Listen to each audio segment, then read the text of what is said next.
Da da da da da da da da da da da da da.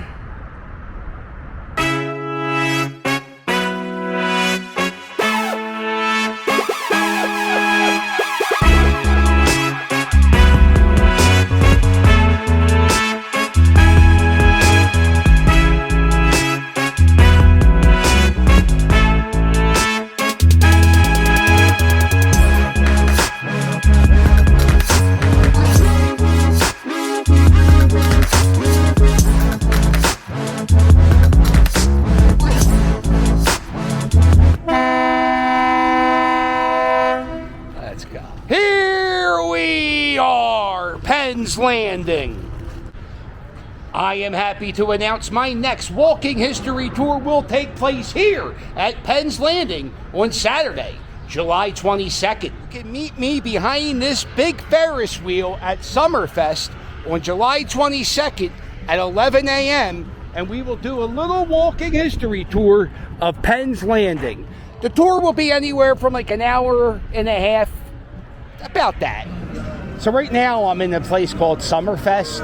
In the summertime they have like carnival games.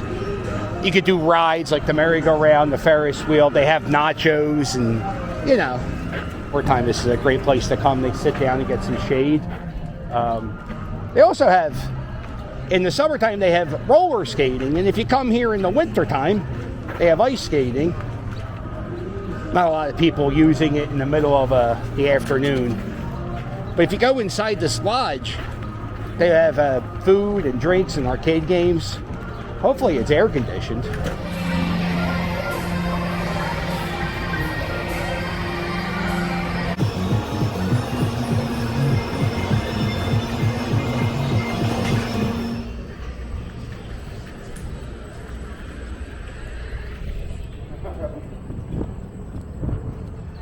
At Penn's Landing, they have this thing. It's Pixar Putt, a Pixar-themed miniature golf course.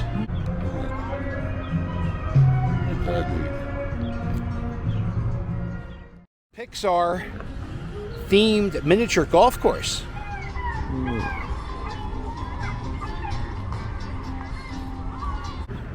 If you're a Disney fan and you want to try this Pixar Putt, it's a licensed thing. It's a Disney thing, and there's a few of these all around the country, but it's here till like mid and end of September. So Pixar Putt, check it out. I'm not.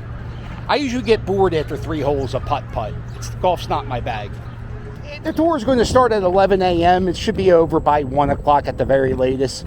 You know, I'm here in the middle of the summer on a hot summer day. Some of the area we will be doing the tour in will be shaded.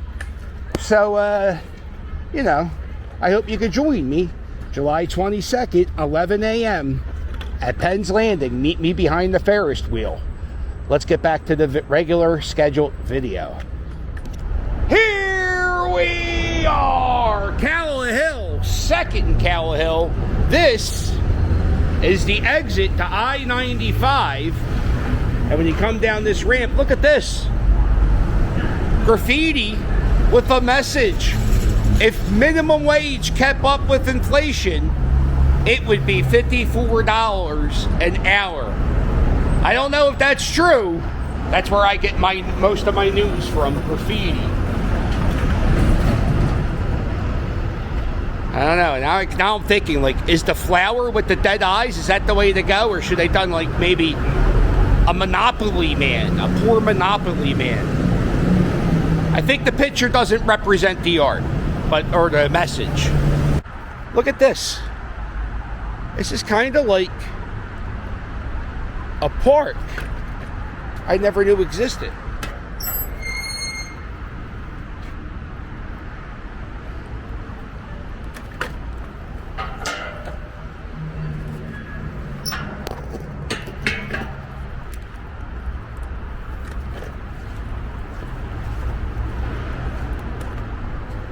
All right.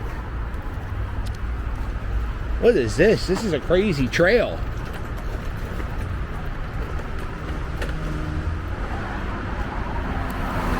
And that's I-95. So you just follow this trail. Check out this birdhouse. This is crazy. So I just thought you'd go back here. There's not many, well, I mean, there are a few parks around here, but nothing really like this. So this is like a decent spot to walk your dog. So I figured that's what was happening back here. But there's even more.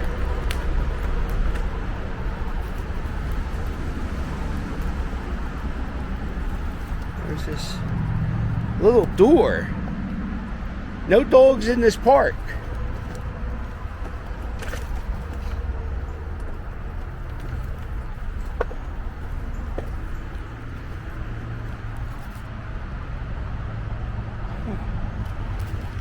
I love this city so much.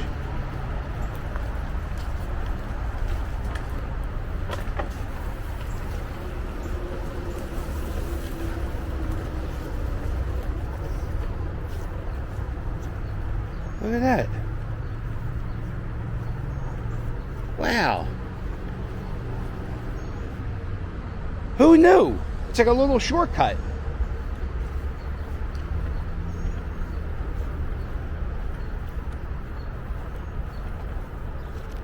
There's some little...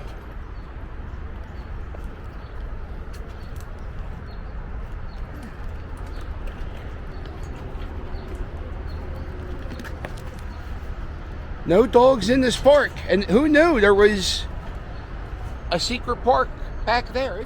These steps, back in the day, you would walk down these steps and you would get on, I think that's Water Street. And this is kind of where the Delaware River would be at. So you would walk down here and get on your boat, and that's how most people would go to England. They called this street now is called Water Street. Matter of fact, I think back in the day it was called Water Street, and another nickname they gave it was the King's Highway, because you would have to hop on your boat on the King's Highway to go pay your taxes. But these steps are from the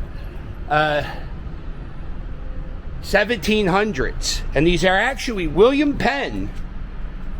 William Penn himself did like the paperwork. He commissioned to get these steps made. So this is something William Penn actually was part of. These bricks, these are cobblestones. A lot of people call these cobblestones. It's not a cobblestone, it's called a Belgian block. Looks like they're falling apart. They might need some a little TLC. Now right down that street, which I think was Front Street, this street here is Vine, and that turns into Front.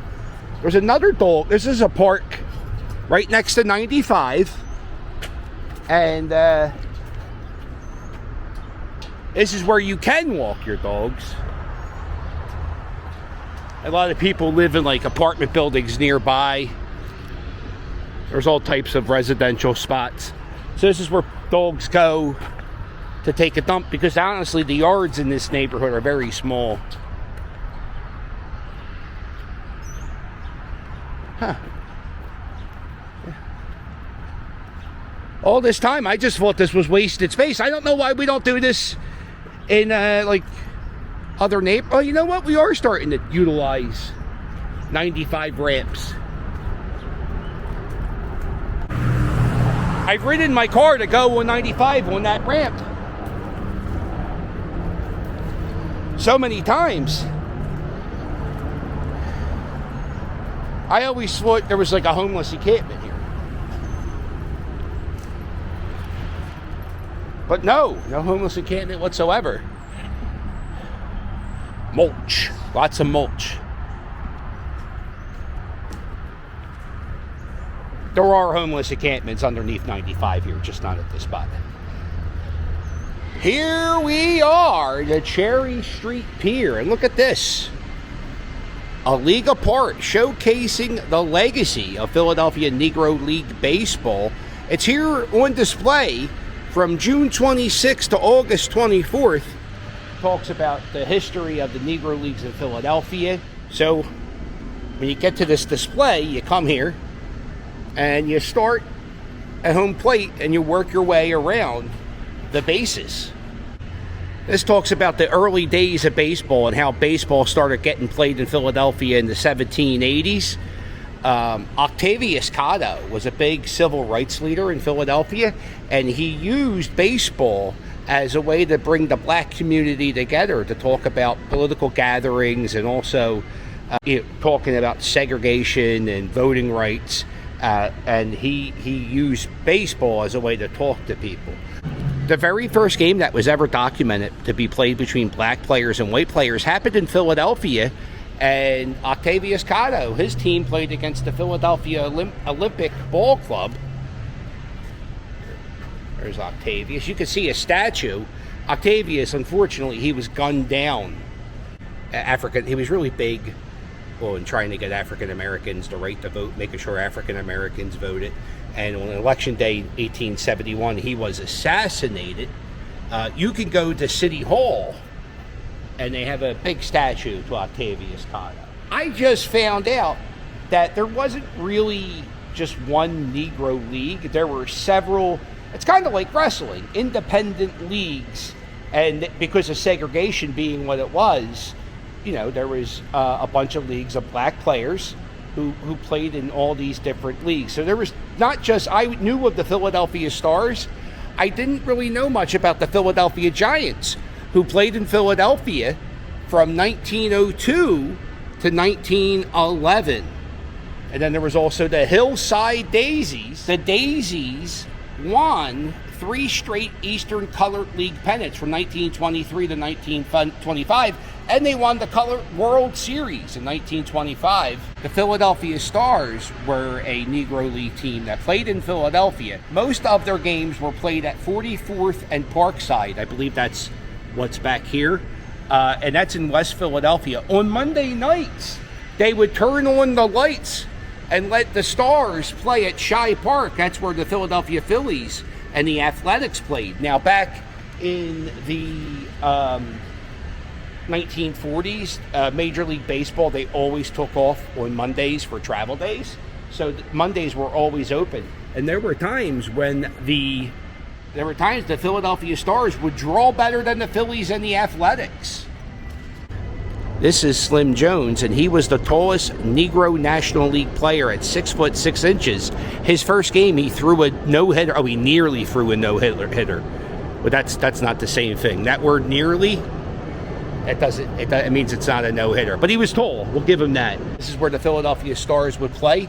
Shy Park was opened in 1909. It was the first baseball stadium to use concrete and steel. And the Phillies played here. They changed the name to Shy Park to Connie Mack Stadium in 1953 after Connie Mack passed away. This is Phillies manager Ben Chapman, and during a game when he was playing against the Phillies, Ben Chapman and the Phillies were just straight disrespectful. And I mean, really, it's a horrible thing what they did to him. So this is an apology that the Phillies manager Ben Chapman had to do to Jackie Robinson. And John Kennedy, this is the first African-American player who played for the Phillies, and he played a few games back in 1957. John Kennedy, just like the president. The Phillies were the last team to have a black player on their team. They didn't have a black player until 1957, 10 years after Jackie Robinson joined the league. And in 1964, Dick Allen, he was the Rookie of the Year for the Philadelphia Phillies, and he was never treated kindly. I mean, he was treated kindly, but, when he's at the beginning of the career, Phillies fans would throw smoke bombs at him, and at the end of the career at the Vet, he got much respect. He dealt with a lot of bullshit, so when he was get interviewed, he would be pretty honest, and, it kind of rubbed people the wrong way. So because of his attitude, which wasn't an attitude, he was just treated unfairly, he's not in the Baseball Hall of Fame. I know it's something that Phillies owner John Middleton, it makes him so angry that Dick Allen isn't in the Hall of Fame. And that's why the Phillies, they keep doing these Dick Allen memory days every year just to show respect to how important Dick Allen was. And then we get to here. This is Monet Davis. In 2014, she was the first female to win a game in the Little League World Series as a pitcher. I just saw an article now. She's like in college, or she's becoming a broadcaster. Matter of fact, it says it right here. She's trying to become a broadcaster. This is Maria Pepe, and she was the first girl to play in the Little League World Series in 1972. How about this? In 1954, Connie Morgan, right here. Connie Morgan was the third woman to play professional baseball in the Negro Leagues. She played for the Indianapolis Clowns, and she played second base. So this exhibit isn't going to be here long. It's only here till close to the end of August, August 24th. So if you're in the area of Penn's Landing, I would check it out. I learned so much. There's also at Cherry Street Pier, they got cool murals. They have art studios. So if you come here on like a Friday night, they usually have some type of artsy show going on. There's a cool bar, great views. You can't get much better views. And these are all independent artists, and I guess they like rent the space for a little bit. If people come here, you can buy the artwork. And these guys are here, and they got like some baseball stuff in their store. Check out Tomcat Studios. That's a cool shirt. You know how it good? Oh, that's a nice little Philadelphia Star hats. I really appreciate this exhibit. I got to learn more about the Negro Leagues. I got to go to the Baseball Hall of Fame, and I got to go to the Negro League Baseball Hall of Fame. You get a nice view of the Ben Franklin Bridge. On the weekends at the Cherry Street Pier, I think they have like an open bar.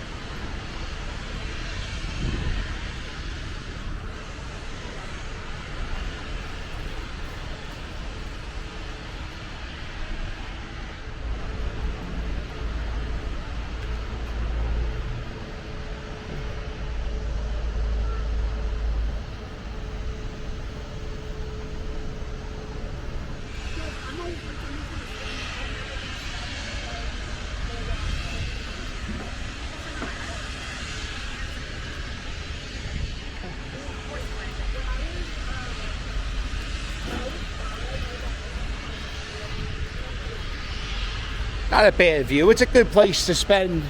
It's a good time to come out here on the weekends if you want to pop a few beers with a good view. Check out the baseball information. I was really impressed by it. And I was listening to sports radio today, and there was a guy who said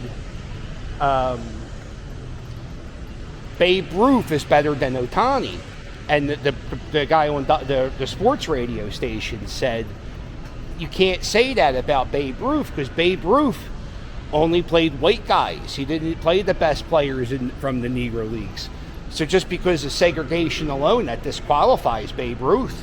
And I thought that really made an interesting, that's a really interesting way of looking at it. That's true. He didn't even play the best players alive at his time, just the best players he was allowed to play.